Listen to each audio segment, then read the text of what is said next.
We're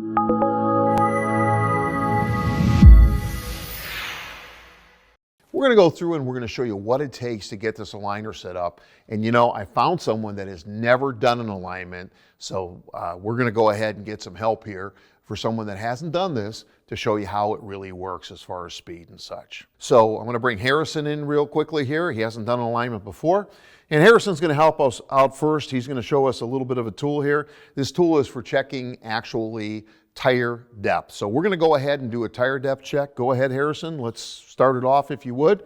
Harrison's going to start off with the left front tire, so the driver's front, and he's going to quickly go ahead and get us information on all of the tire tread depths very rapidly and quickly, and we're going to integrate it into the tire report. Now remember, alignment problem doesn't always go ahead and show up as tire wear, but it definitely can. So looking at the tires will give us a good idea if we have a scenario very simply where we need to do an alignment. And we're going to go ahead now and we're going to get ready to start with our alignment. So Harrison, if you'd come over here real quick, we need to identify the vehicle first, of course, because you can't remember all the alignment adjustments. So Harrison, if you would, let's pick this vehicle. Asian, if you notice he picks.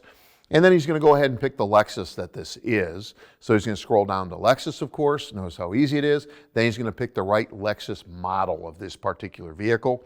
He's doing that right now and picking, of course, the year. Now that will be implemented to the service report. So the service report itself, when we're done here, is going to show the type of vehicle. So is it an all-wheel drive? Absolutely. We're going to confirm the car. Here's all the alignment measurements, as you can see on the screen, including diagnostic angles. Now, we then have tire inspection right over here. So let's go over into tire inspection. We're going to hit next, and we're going to import the information from our device that measured the tire. We're going to see that information as far as this goes. If you notice, it's populating from our test. So all of our tire depth information, as you can see on the scan tool, has been programmed in so we can get a look at. So we're going to hit next. So we have all of our tire information, which is great. We can do a complete inspection on the vehicle as far as parts and put it down in the record for the customer. We're going to go ahead and hit next in this particular case, and here's your alignment procedure. Now, if we notice, the first thing is align the front wheels, so we're going to pull it on the rack. We're going to align the front wheels with the slip plates right here in the middle, and we're good there. And then we're going to, of course, in that particular case, go to the next step, and we're blocking the rear wheels, which has been done, and then we're going to lock the steering wheel. So Harrison's going to grab the steering wheel lock and lock the steering wheel real quick, because we're going to go ahead and do a run-out check like all quality aligners do, but this alignment run-out check is going to be done very rapidly. So I'm going to go ahead and, in this particular case, hit the button. Now we got to put the targets on, and then we once again are going to go ahead and set the run out. So Harrison is going to go ahead and get the alignment wheel clamps and the targets, and we're going to go ahead and get those set up, show you how easy those are to set up. So we're going to start basically with this right front over here. And if you notice, he's going to go up to the wheel. You can set the good old clamp to be with the tire rim size initially. So he's preset it, so notice how close he is. He's going to push in very hard on the clamp. He's going to have it centered straight up and down, and he's going to go ahead and tighten it down. And then he's going to go ahead and give it a good yank to make sure it's on there. Notice how well they fit. He's going to go to the right rear now, and then he's going to go ahead, of course, and do the other two on the opposite side of the vehicle. So we have 4 wheel clamps to put on. They're all put on exactly the same way. Now remember, there's an optional clamp with 3 positions that go on the tire.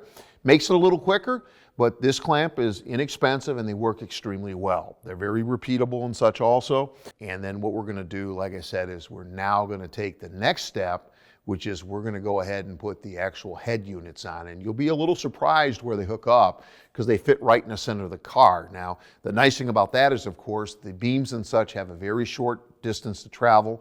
Not a lot of things get in the way of the beams and such, so very reliable as far as that goes. Now, these sensors do not have any kind of wiring on them. There's no wire connection, there's no strings, there's no beams, etc. So Harrison is going to grab the sensor that fits on this side. Harrison's going to go ahead and insert the sensor. It's magnetic, if you notice. He's all set. He's going to turn the switch on. We're good. Got a green light. We're going to do the same thing on the other side. So he's putting that one on the same exact way. Once again, they're magnetic. The nice thing about this is it's a mobile aligner also. You don't have to do it on a nice rack like this one. So Harrison, come on. Boy, you did that awfully quick there, guy. So go ahead and hit next.